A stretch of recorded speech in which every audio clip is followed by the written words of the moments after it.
Good morning, good afternoon, good evening, wherever you are in the world. My name is Casey Willis, and I am the podcast manager for Goody Nation. And you are tuned in to Why Relationships Matter in the Innovation Economy. So, in case you are not familiar with who Goody Nation is, we are an organization that exists to help bridge the relationship gap between so many deserving founders and opportunities. So these are underrepresented founders. These are founders in the social entrepreneurship sector. These are folks who are doing amazing things, and we are helping them by providing mentorship, coaching, opportunities for networking, and cohort style learning. And this is a super important topic for us, relationship building.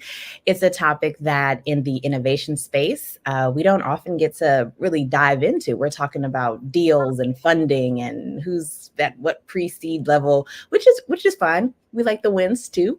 But to get to those wins, we like to talk about how folks actually leverage networks and made genuine connections. And so today we have another very amazing special guest. We have Eva Cruz, who is a friend of Goody Nation and just a brilliant mind. You're going to love all the stuff she has to say. So, welcome, Eva. We are so fortunate to have you with us. And sort of sidebar, the eyewear on point, just personal opinion.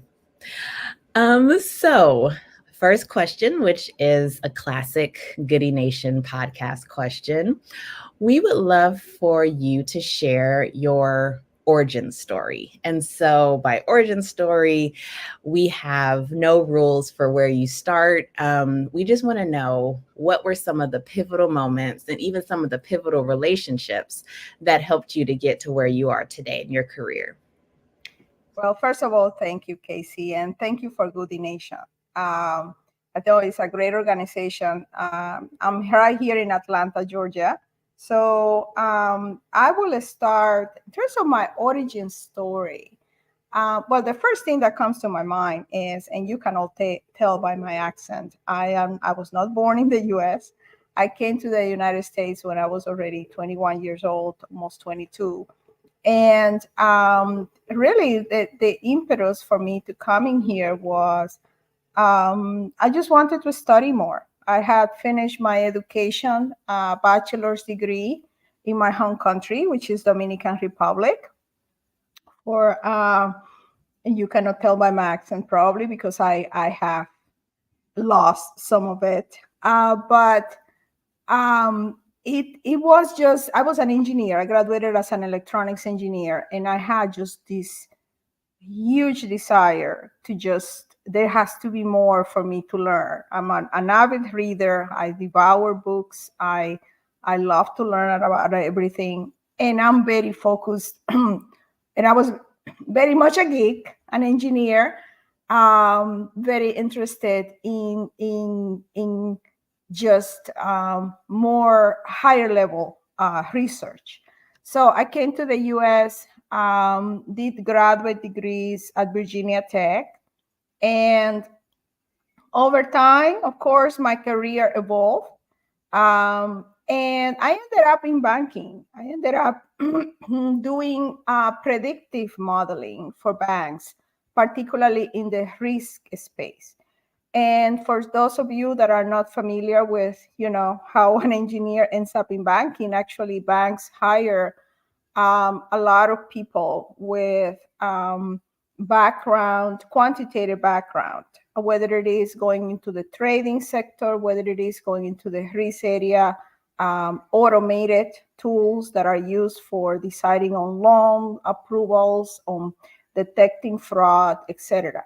So that's pretty much sums up my experience from an educational and academic and also corporate perspective. But how did I end up associated with Goody Nation? Actually, I started becoming interested in the startup world, and specifically the angel investors and VC world, not that long ago. It was a little before the pandemic. And but I tend to gravitate toward the social impact side, and also the how to help founders that may not have the opportunities, right? The same opportunities as others, whether it is from a funding perspective, from an advisor perspective. So I'm very much into that. And I also love the focus on the founders, right? On really identifying what is right for them. Not necessarily could be VC funding, not necessarily could be, certain routes that are considered that would work for somebody else, but maybe it's not the right thing for them. So it's about that personalized and that interest on what would work for the founders and their mission more than anything else. I hope that answers your question. I've been going long and on and on, but That absolutely answers the question, and it leads me to so many other questions. So you said one of your main reasons for leaving the Dominican Republic, shout out to DR first of all, yes. was because you wanted to learn more. And you're saying that you got interested in the sort of innovation space again because you wanted to learn more. You got into VC and wanted to learn about founders. So my question for you is, when you had this second spark of, oh, okay, I want to learn more about venture and angel investing, did you have someone that you like reached out to, and you had someone already that you could ask questions about, or how did you start that journey? What sort of outreach did you do to learn more about the innovation space? I had no connections whatsoever. I started from zero. My approach, similar to the approach that I used many years earlier when I decided I wanted to come to the US and I had no connections with universities here, is just start from zero, just blindly reaching out online, finding out about these webinars, whether it was a webinar, whether it was LinkedIn, whether it was I took some online courses.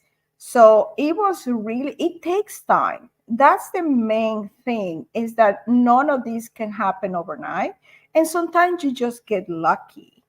Let's acknowledge that too. Like when I first came to the US to study, I was looking for financial assistance. There is rarely any financial assistance if you're an international student, right? So I ended up, through friends of friends, being able to find the opportunity to do a research assistantship. And for those of you that do not know what that is, it's basically working for a professor, helping him or her with the research, and you get a stipend, and that allows you to pay your tuition and have some money to pay your rent and your food. But it ended up happening almost, I call it luck, but at the end of the day, luck, it's really just the product of all these relationships sometimes that you build over the years with no intent to get anything out of it. You just naturally, organically meet people, and over time they as they know you and they know your character, and you also help them, then they offer all of a sudden these opportunities. They remember you, they come up, they recommend you. And that is what is so crucial about relationship building, in my opinion, is that it is a long-term investment. But when I say investment, it's about not really expecting anything. You do it because you want to know people and you want to learn from them, and everybody has something that they can learn from somebody else. It has nothing to do with your education level, if you have a PhD or a master or this. It's everybody has an experience that is different than anybody else, and you can learn from them. So something that you said that is really valid and interesting to me is that you started your journey by going to webinars, by, looking for people online. And I think so many times, even when we're talking about relationship building in the space, the assumption is like, oh yeah, I asked my brother, and then his college roommate just happened to be the angel investor who gave us the first seed. Like, no, sometimes starting those relationships is, let me go to this online forum. Let me send a cold email to someone just to say hi. It's like that intentionality can just start with a click, which I think is really important to remember. Oh, yes. And also, one thing that I have learned over time is not everybody will answer to you. The whole concept of ghosting to me is a little bit, how can I say, it's just, I cannot explain why people intentionally would do it. And when I say intentional, it's because I know sometimes, and I give it the benefit of the doubt, people are busy. And sometimes some people get bombarded with so many requests and so many messages, especially if others consider that they have something to give or to contribute. So it can be overwhelming.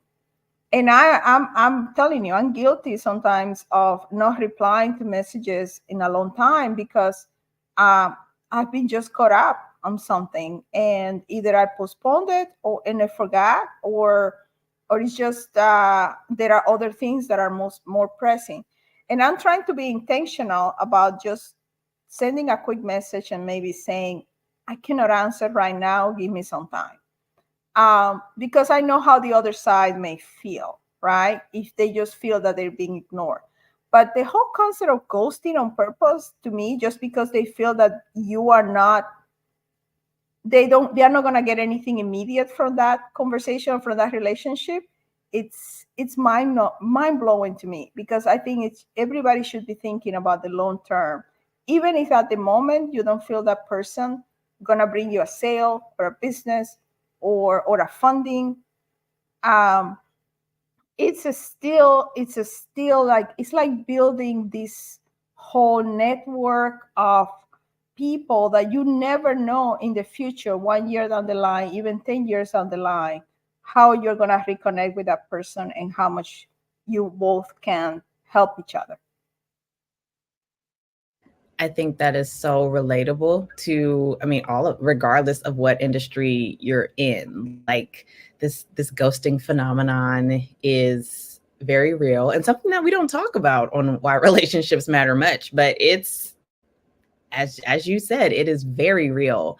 And it's almost like, okay, I mean this like in a really good way. It's almost refreshing to hear someone at your level like willing to talk about it, right? Because it seems like something like, people just getting into their careers, or like younger people, like, oh yeah, we're used to being ghosted. But I'm curious for you, like at this stage in your career, when it comes to continuing to build relationships, when it comes to networking, are you still finding yourself having to do a lot of that outreach? Are you still going to the meetups and the conferences, or are you kind of at a point where the people are like reaching out to you? No, I'm still going to meetups and reaching out to people. I think there is still a lot. It's just not just the learning. It is just a way to keep up to speed with what's going on. It is also a way to just be of service. I mean, how can you, if you stay in the same circle, it just becomes an echo chamber. And that's one of the dangers sometimes, when you find like this group of people that you become very close to, and all of a sudden you realize you all think the same way, you all have similar ideas, and you are not exposed to anything new. So I think it's very important to keep yourself fresh, and fresh in terms of, relationships, fresh in terms of ideas, and just up to speed of what's going on. I think I attend a lot of webinars sometimes, especially some of them are related to my professional area, because I need to know a lot of things are evolving in the way of AI, machine learning, applications. I come from the banking world, I said earlier, around fraud and financial crimes, and that's an area that is constantly changing. And I'm not working in the corporate world anymore. So a good way for me to keep up to date is by attending those events. I look for things that are locally. I am an introvert, but I learned after the pandemic. At one point, I became like, I need to see people. I need to go to it. Once things open up, I was craving to be attend things in person again. So even with the traffic in Atlanta, I still try my best to go to some of these events, even if I had to drive at 6 o'clock in the afternoon, which is it's sometimes I dread it, but it's worth it.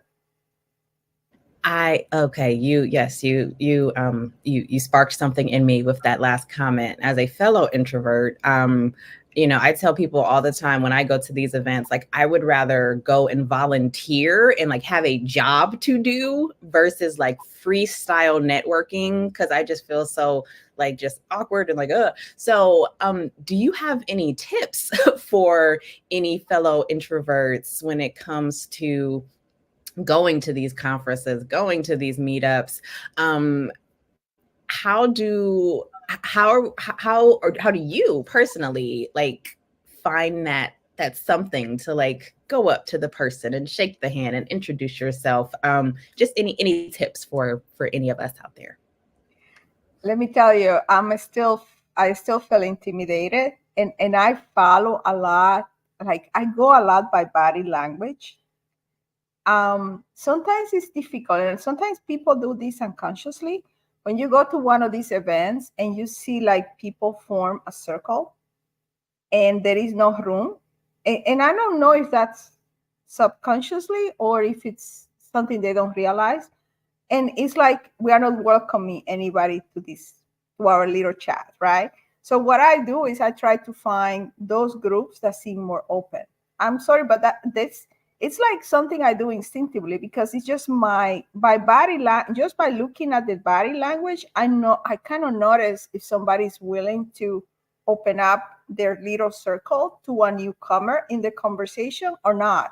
Or it's easier for me, much easier, if I find somebody standing alone or just a couple of people talking. Um, so yes, I don't know if I have a technique. I follow a lot my instinct on that. I think there's something about looking at people and realizing whether they would be willing to talk to you. Just something in their face, something in their smile. Sometimes I just smile to somebody. If they don't smile back, I move on.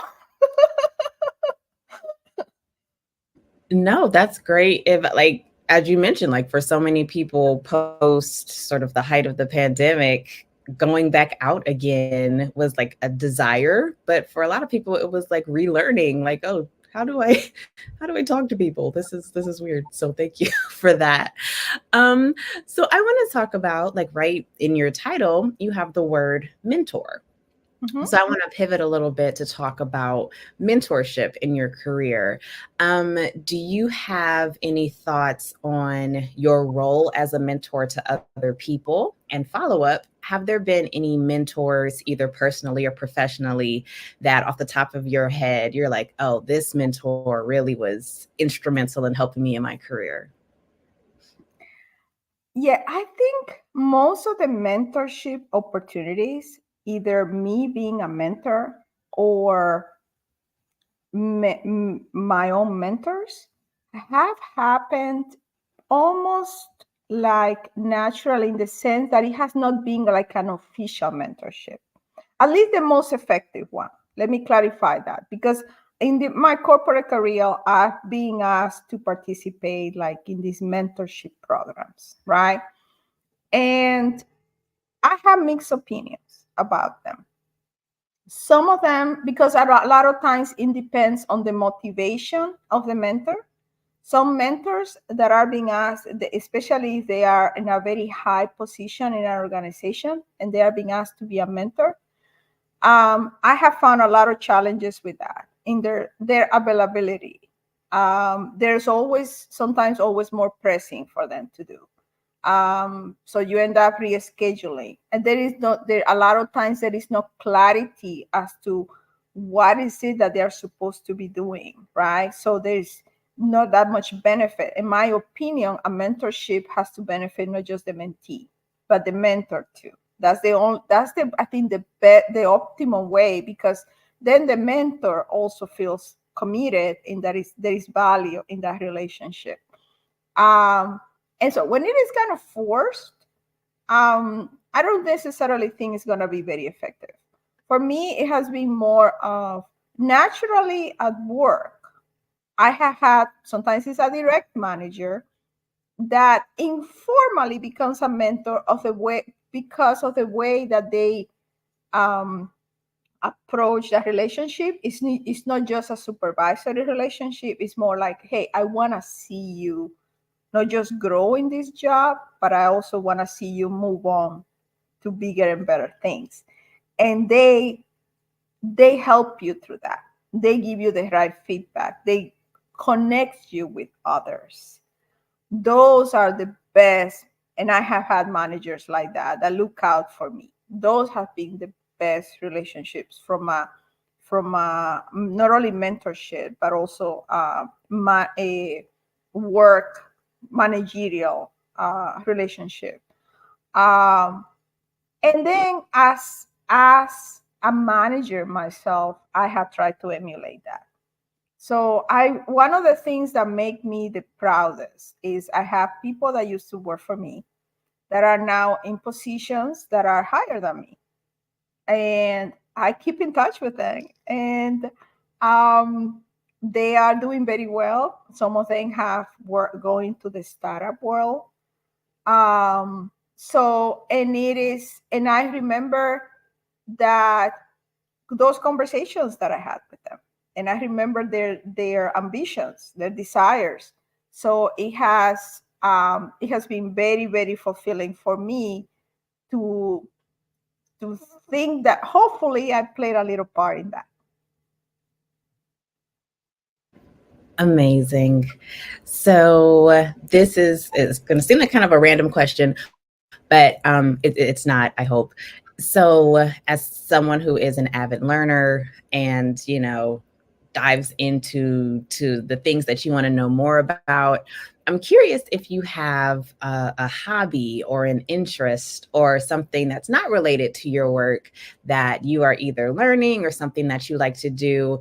And the reason being is so many times it's like these little hobbies or commonalities between people that can be relationship builders that are separate from the job, the work.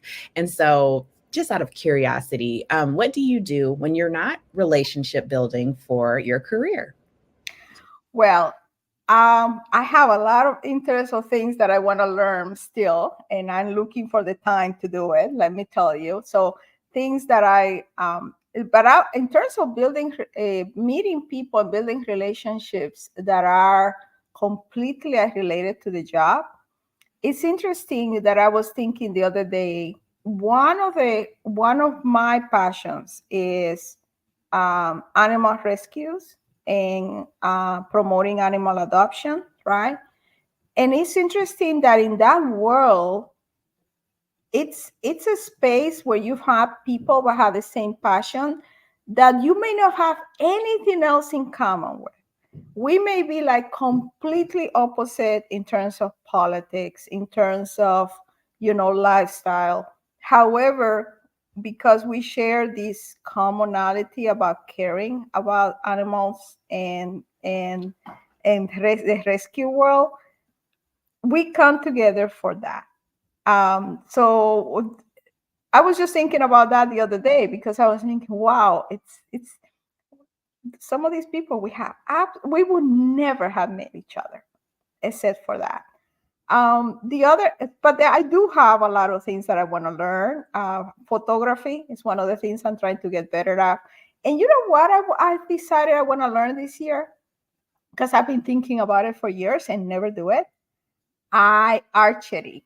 I'm gonna decide I'm gonna take my first class pretty soon. There is a local archery center here. Um, so hopefully that's another opportunity again to make a whole new network of people that we all share the same interests. I did not see archery coming, but that sounds like it's going to be a lot of fun. Oh yes, I for some time I've been thinking about that. It looks so cool. And the other thing I'll tell you is I went in last year to in a tour to do part of the Camino walk in Spain. I don't know if you're familiar with it. So it's this old pilgrimage route that for 1,000 years ago, Catholics used to take that pilgrimage to the Cathedral of Santiago de Compostela in Spain. And they would come from all over Europe. And the most common route these days is the one coming from France to Santiago. And it's a long route, it's about 500 miles.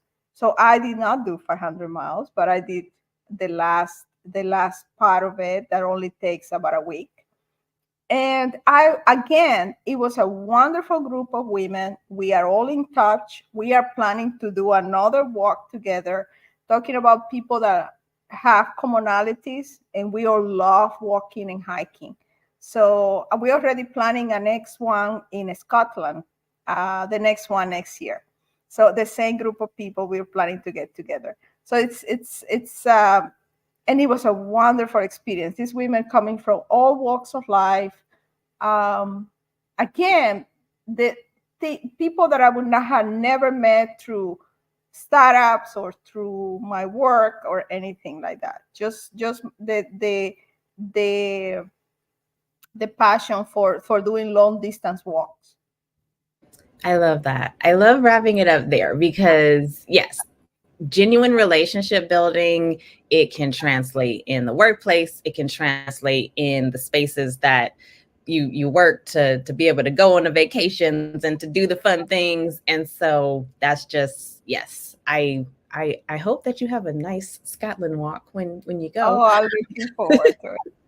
And so, may I ask if people wanted to learn more about you or get in contact with you, can they follow you on LinkedIn?